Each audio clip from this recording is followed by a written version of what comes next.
ஒரு ஊர்ல மலை அடிவாரத்துல ஒரு குபேரர் கோயில் இருக்கு.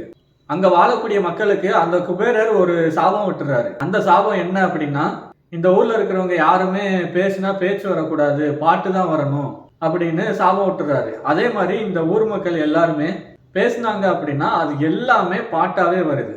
சிங்கீதம். இந்த படத்தோட ஃபர்ஸ்ட் ஹாஃப் எப்படி இருக்கு அப்படின்னு பார்த்தோம்னா, ஹீரோ செடிகள் முளைக்காத ஒரு பகுதிக்கு வெளியூர்ல இருந்து அங்க வாராரு. ஏன் வர்றாருன்னா, அவர் தான் அந்த கம்பெனிக்கு ஓனர். என்ன கம்பெனி அப்படின்னு பார்த்தோம்னா, அந்த ஊர்ல இருக்கிற எல்லாருமே ஒரு கம்பெனில வேலை பார்ப்பாங்க. என்ன வேலை அப்படின்னா, அந்த ஊரை தோண்டி தோண்டி தங்கம் எடுக்கிறது தான் அவங்களோட வேலை. ஹீரோ வந்து அங்க போறாரு. அங்க வந்து ஒரே ஒரு மரம், அதுதான் அந்த ஊர்ல கடைசி மரம். அந்த மரத்தை வீடா வச்சு தன்னோட அம்மாவா நினைச்சு ஹீரோயின் வாழ்ந்துட்டு வராங்க. அந்த மரத்துக்கு கீழே தான் தோண்டுனா இன்னும் நிறைய தங்கம் கிடைக்கும், எல்லா இடத்துலையும் தோண்டியாச்சு, வேற எங்கேயும் தங்கம் கிடைக்கல அப்படின்னு ஹீரோ ஒரு சூழ்ச்சி பண்ணி அந்த மரத்தை வெட்ட வச்சிடறாரு. ஆனா அந்த மரத்துக்கும் ஹீரோக்கும் ஒரு சொந்தம் இருக்கு, அது அப்புறமா சொல்றேன் கேளுங்க.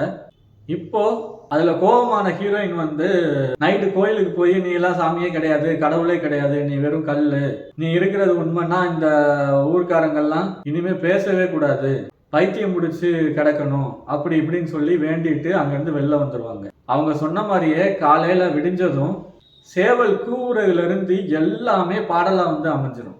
அவங்க என்ன பேசினாலும் அது வந்து பாடலாவே பேசுறாங்க. படம் ஃபுல்லா அப்படிதான் இருக்கான்னு கேட்டுட்டீங்கன்னா, அதுதான் இந்த படத்தோட வித்தியாசம், பிளஸ் பாயிண்ட். படம் கிட்டத்தட்ட முடிகிற வரைக்கும் அப்படிதான் இருக்கு. குடும்பம் குடும்பமா போய் நல்லா சிரிச்சு ஒரு நல்ல கருத்தை தெரிஞ்சுக்கிட்டு வரலாம். அப்படிப்பட்ட படம். இப்படி தாங்க ஃபர்ஸ்ட் ஹாஃப் போகுது. இப்போ இன்டர்வலுக்கு அப்புறம் படம் எப்படி இருக்கு அப்படின்னு பார்த்தோம்னா, அந்த ஊர் மக்கள் எல்லாமே நம்மளுக்கு வந்து சாபம் விலகணும், என்ன பண்றது அப்படின்னு சொல்லிட்டு என்னென்னமோ பண்றாங்க. இதுல ஒரு விஷயம் என்னன்னா, வில்லன்களை ரசிக்க வச்ச படம் அப்படின்னு கூட சொல்லலாம். நீங்க நினைச்சு பார்த்தீங்க அப்படின்னா சிரிப்பா தான் இருக்கும். அந்த சிரிப்பை நீங்க தியேட்டருக்கு போய் கண்டிப்பா பாருங்க. செகண்ட் ஹாஃப்ல ஹீரோக்கு வந்து தெரிய வந்துடுது. என்ன தெரிய வருதுன்னா, இவங்க அம்மா யாரு அப்படின்னு. அதாவது அது வந்து ஒரு மலைப்பகுதி, பசுமையான மலைப்பகுதி. அங்க வந்து வெளியூர்ல இருந்து ஒருத்தர் வந்து இந்த மாதிரி இந்த ஊர்ல தங்கம் இருக்கு, நாங்க எடுக்க போறோம், உங்க எல்லாருக்குமே லைஃபே மாறிடும் அப்படின்னு சொன்னோன்னையும் ஹீரோவோட அம்மா, அதான் பிளாஷ்பேக், ஹீரோவோட அம்மா என்ன பண்றாங்க, அவங்கள அடிச்சு பத்தி விட்டுறாங்க.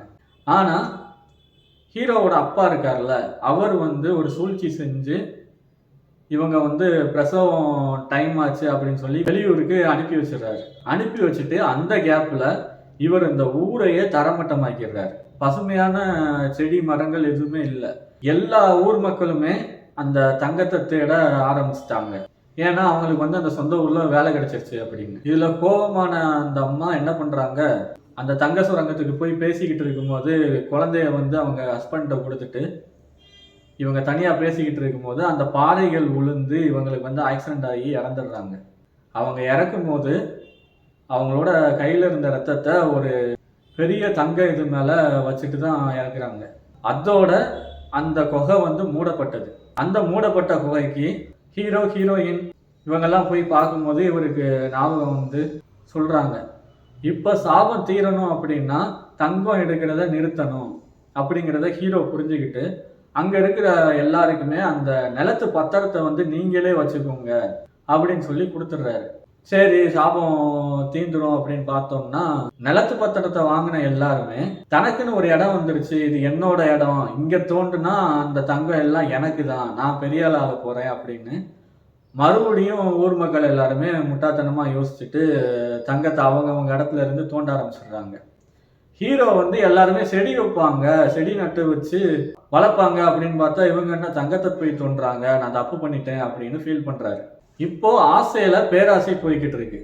இப்பதாங்க இந்த படத்தோட கதையே என்னன்னு தெரியுது. இது வந்து குபேரரோட கதை.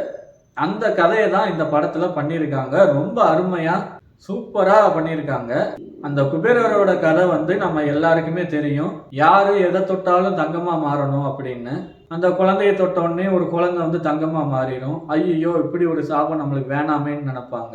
அந்த காட்சிகள் தான் இந்த படத்தோட கிளைமேக்ஸ்ல நடக்குது. ஆனா வேற மாதிரி அருமையா கிளைமேக்ஸ்ல சாப விமோச்சனம் எப்படி கிடைச்சிடும், ஆனா அது எப்படி கிடைச்சது அப்படிங்கிற அந்த கதை கொஞ்சம் கூட போர் அடிக்காம அருமையா பண்ணியிருக்காங்க. கண்டிப்பா குடும்பத்தோட போய் இந்த படத்தை பார்த்துருங்க. இதோட நான் அடுத்த விமர்சனத்தில் உங்களை சந்திக்கிறேன். நன்றி, வணக்கம்.